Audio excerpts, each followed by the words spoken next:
And then I'm going to show you like a 3-rail technique where you can actually, off the wall, make a mark or an image in the room.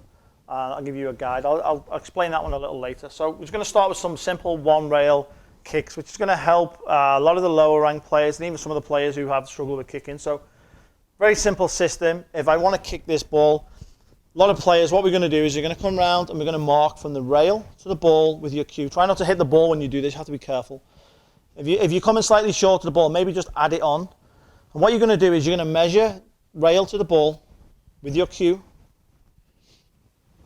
And then what I'm going to do now is I'm going to hold my cue where this mark is here. I'm going to take it back and put my tip on the rail. Now this point here is where I want to line up to my cue ball. This now is my kicking line. Now, a couple of things I want you to remember. This is tips that's going to help you guys to be careful. Try not to use any English on the ball. If you hit low, you're going to start straightening it up if you hit it low with firm. If you start hitting high and soft, it's going to widen more the angle. It's the same when you're playing the banks that we were showing earlier. So I want you to remember this. This is like a nice medium speed.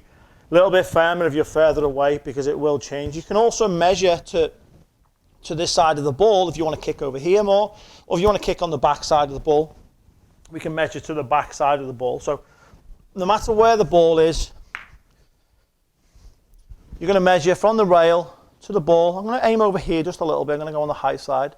And I'm going to pull it all the way back, which is here. And the problem doing this is teaching yourself, oh, my cue's in my way, and it's awkward to try and look. Just try and hold it. Just try and, there we go. This is where the kicking line is here. Now, another thing what you also want to do is if the balls are on the same track, roughly level, you just want to split the distance, which you'll see, same kicking line, the last shot. So we call this half the distance. We're going to split it in the middle. Now, here's a little technique that Joe Tucker showed me. He's a good friend of mine. He's got some great videos for coaching people and also for the rack stuff. He showed me a little kick system, and I like the way this works. It can be a little bit complicated, but it's good when you learn it. So I'm going to try and create the square. So what I'm going to do is I'm going to take the cue ball, I'm going to go all the way down to where the 10 is. I'm going to make this mark here. So we're going to say it's here. I'm going to take the 5 just as a guide to show you. So it's about here. Okay. Now what I want to do is I'm going to go back to the last system, which is going to split the distance. I'm going to pull my cue over. As you can see, it's short. So I got options now. I can use spin to widen it, aiming at this point. Or I can start to move, and now I've got to move down. Or what we like to do is we can do this. You can just parallel shift to the ball. And then you can take this back to the ball. And this is where your kicking angle is now. You can do this anywhere along the table. I can move this over here. Square's going to change. Don't pick up a ball, by the way. I just want to let you guys know you might get called for a foul if you do this in the league. So just be careful you don't do this. Now, roughly split the table again. You can see it's short. I can pick it up. And we can take it back. There you go. There's your kicking line for this ball. Now, what might happen is you might have a ball that's here. We put the square in. I'm going to roughly split the distance. So I'm just going to put this ball over here. It's like this. So I'm going to split it. As you can see.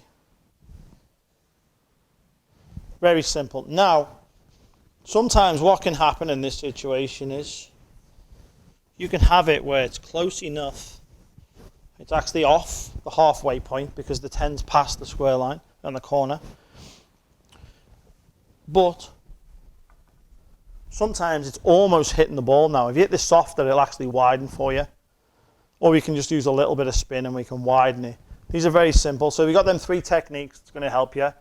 You can either measure back from the rail. This is a really good technique. A lot of players are going to use this and find the cross point. Do this one. You can do the one where we want to find the distance halfway if it's to split it. But if it's not on the track, remember we want to create that imaginary square. Spin it over. Okay, it's coming short side. You can make the adjustment automatically if you want to just do it yourself without having to do this parallel shift. Or you can use spin to widen it. Or if it was on this side, we can shorten it. We can change it over how we want. We can create our own imaginary square wider and then go, okay, that's half, that's on the side of the ball. We can do this, we can make our own squares and change it. It's more advanced when you do that type of stuff. Very simple techniques. Good technique for you to figure out the table before you start playing. Just going to move these balls out the way. So this is the 3 rails, and we want to see how the table's playing. So what we're going to do is we're going to line up between these 2 diamonds here. And the cue ball's lined up between the pocket and the diamonds. And what we're going to do is we're going to hit this with running English. And if the table's running true, you still have the 3 rails into the corner. Now, if it goes on this side, it's playing short. And if the ball comes on this side and it goes long, the table's playing long. So if the ball comes on this side, it's playing short. If it comes over here, it's playing long. So I'm just going to aim between first and the second diamond, middle diamond. I'm just going to use running English, which on this instance is going to be left English.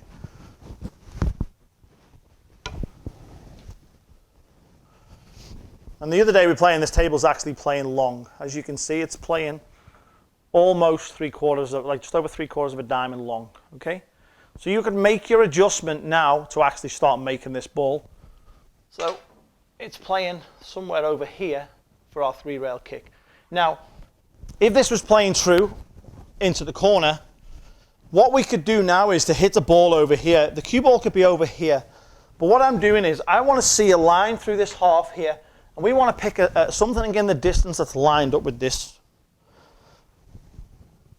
As for now, we have Steve in the background dancing. I'll take that out. So in the background now, I have a little mark. You guys won't be able to see this, but I'm picking a spot over here. So all I would do now is that's my spot for this here. Normally when the table's playing good, it's obviously the 3 rails. So all I'm going to do now is I would just line to that point over there in the distance, and I would just use my running English. And you'll see I'll come back into the spot of where my 3 rail point is. Now when the table's actually playing 3 rails, you've got to figure out the 3 railer for where it is. It's playing true. You know that's always going to be your spot for the pocket. In our sense, it's playing long, so this would be the point right now. So I would make my adjustments practicing on saying, okay, if it's about 3/4, I'm going to aim about here, because I thought it was about 3/4 of a diamond out. Let me see if we can get this. It's almost closer. It's a little bit more. So it's almost playing a diamond short, this table right now. Using the 3 rails, you want to try and find the table when it's playing true for the 3 rails for the pocket. And like I said, you're now just going to line up, find your point on the wall, and that's going to be your reference point. And you can do this in every direction. That's why some pool rooms you might go in, they've actually got marks on the wall, which is where they aim to make this. And then obviously you make your adjustments if you want to kick this side of the ball or you want to kick here. Is it on this line? Okay, I can kick 3 rails and kick at this ball, or I can shift. You can use this as more advanced stuff for the future for the kicking. So just try and remember the different options. We got the double the distance, we take it back, we can split it halfway, and then we can create our imaginary square and we can parallel shift them over.